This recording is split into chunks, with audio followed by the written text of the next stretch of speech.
Баршаңызға сәлем достар. Бүгін мен сіздермен қамыры езілмей, жыртылмай, әрі өзі сочный болып шығатын өте дәмді мантылардың рецептісімен бөлісемін. Ол үшін видеоны соңына дейін көріп, каналға тіркелмеген болсаңыздар, подписаться батырмасын басамыз. Ең алдымен ұнымызды електен өткізіп аламыз, және де ыдысымызға бір шай қасық тұз салып, үстіне су құямыз. Және тұзы ерігенше суымызды жақсылап араластырамыз. Су бұнда менде бөлме температурасындағы қарапайым қайнамаған су, және жаңағы ұнымызды үстіне бір жұмыртқамызды жарып, жаңағы суымызды аз-аздан құя отыра қамыр илейміз. Қамырымыз бір-біріне біріккен соң салафан қалташасына салып, немесе шарашамыздың бетін жауып, тынығуға 15 минутқа қалдырамыз. 15 минут уақыт өткен соң қамырымызды алып, өзіңізге ыңғайлы 2-ге немесе 3-ке бөлсеңіздер болады. Менің қамырым қатты үлкен болмағандықтан 2-ге, 1/2 бөлікке бөлдім.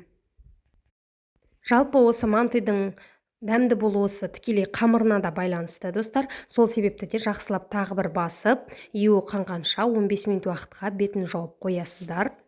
Сол кезде қамырыңыз өте оңай ысылатын болады.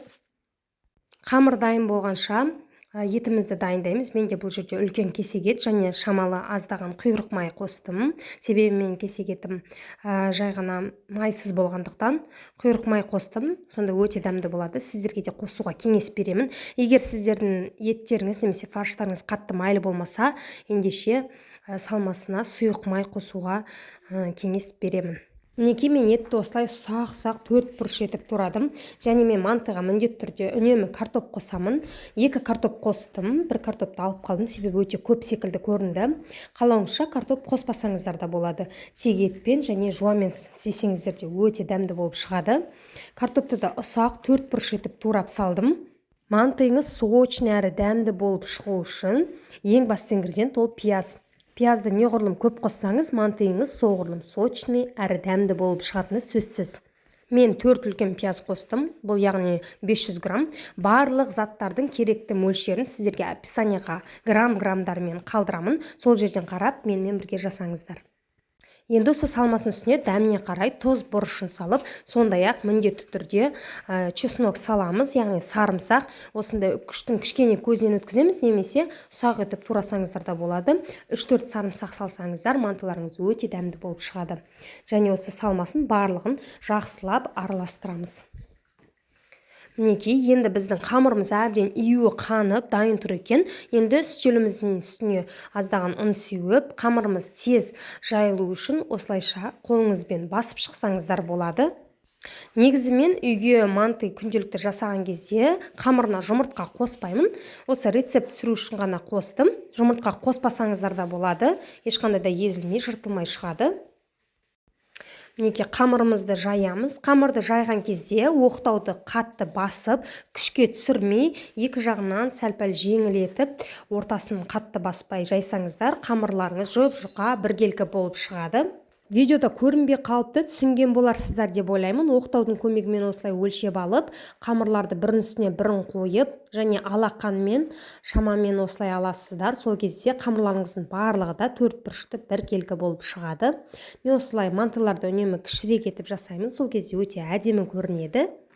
Мінекей, біздің салмасы да дайын тұр. Барлығы жақсылап тағы бір араластырып жібереміз де, әрқайсы қамырымызға толтыра бір ас қасықтан салмасын салып шығып, мантыйымызды түйеміз.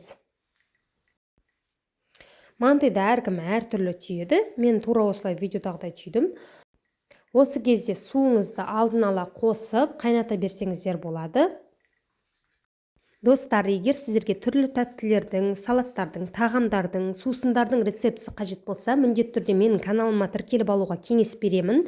Мінекей, осылайша барлық мантыларымызды түйіп шықтық. Ендігі кезекте мантаваркамызды сұйық маймен жақсылап майлап, үстіне жаңағы дайындап қойған мантыларымызды түгел орналастырып шығамыз. Манты ешқандай да бір-біріне жабыспай жақсы піседі, сондықтан да жақын орналастыра берсеңіздер болады. Және мантыңыз кеуіп кетпес үшін үстінен піспей жатып, сұйық маймен осылай шөткілеп жіберсеңіздер болады. Және де қайнап тұрған судың үстіне листыларымызды орналастырамыз. Осымен біздің мантыйымыз дайын. Сіздерге де міндетті түрде дайындауға кеңес беремін. Назар қойып қарағандарыңызға көп-көп рахмет. Каналыма тағы да тіркелуді ұмытпаңыздар. Және видеом ұнап жатса лайк басып, пікір қалдыруды ұмытпаңыздар.